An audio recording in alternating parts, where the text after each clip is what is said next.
Bonjour, moi c'est Romari Tsafak, le responsable de Tropical Forest dans la mise en œuvre des activités du côté de la boucle du Dja. Parmi les activités que nous mettons en œuvre de ce côté-là, nous avons la valorisation des produits forestiers non ligneux autour d'une chaîne de valeur. Nous avons l'agroforesterie associée aux bananiers, plantains et autres arbres fruitiers locaux. Nous faisons dans la sensibilisation et l'éducation environnementale et enfin la pisciculture autour d'une chaîne de valeur de poissons avec les communautés Baka de Bifalon. Dans le processus d'accompagnement des femmes dans la valorisation des produits forestiers non ligneux, nous travaillons avec 17 villages autour de la boucle du Dja où nous avons pu identifier 150 femmes impliquées dans ces activités-là et ils ont été constitués en 15 groupes d'initiatives communes. Les produits forestiers non ligneux que nous valorisons de ce côté-là sont principalement le Ndjansan, le Moabi, le Mbalaka et la mangue sauvage. Au cours des 3 dernières années, nous avons accompagné ces femmes-là dans des activités de renforcement des capacités, des formations et aussi des voyages d'échange. L'idée étant ici là beaucoup plus de les faire entrer plus en contact avec des aspects tels que le marché et la qualité.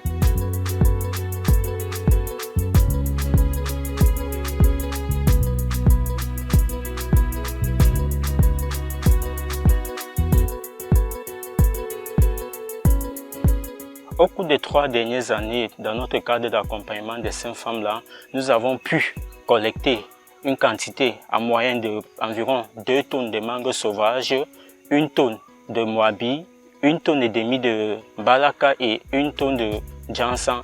Et ces différents produits ont pu générer un montant brut d'environ 4,5 millions de francs CFA. Pour ce qui est de la cacaoculture, nous travaillons n'est-ce pas, avec les producteurs de la boucle du Dja, où nous avons pu identifier plus de 70 producteurs de la boucle du Dja, tous unis dans une coopérative où nous informons dans les principes de certification Rainforest Alliance avec pour objectif de produire un cacao de bonne qualité.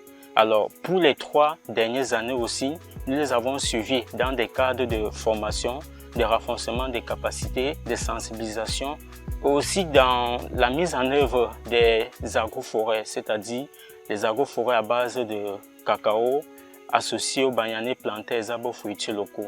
Dans ces cadres-là, nous avons pu, avec ces producteurs-là, introduire la création de plus de 40 hectares de cacao créés, des plantations de cacao créées et plus de 50 hectares de plantations réhabilitées. Et au cours des 3 dernières années, avec ces producteurs-là, nous avons pu produire plus de 24 tonnes de cacao et ceci a généré plus de 15 millions de francs CFA.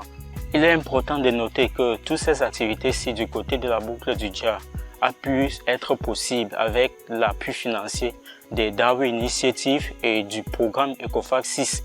Ceci nous permet, n'est-ce pas, de mettre en œuvre le modèle d'implication des communautés dans les activités de conservation et d'amélioration de leurs conditions de vie tout en protégeant la forêt et en régulant l'exploitation de ces différentes ressources. Et nous espérons aussi que ces différents résultats nous permettront de passer à l'échelle et de pouvoir implémenter ces différentes activités-là, n'est-ce pas, dans les autres antennes de la réserve de faune du Dja et pourquoi pas dans l'implémentation du programme ECOFAC 7 pour les prochaines années.